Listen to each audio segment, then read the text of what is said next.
Bydd o'n bleser i ni cael perfformio hon efo'r dyn i hun yn y mis Gorffennaf.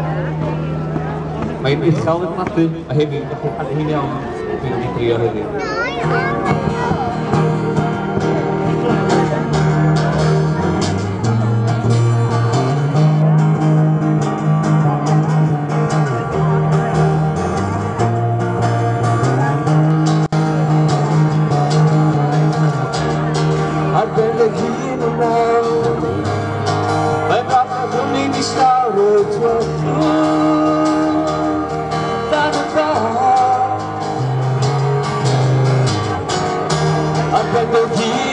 So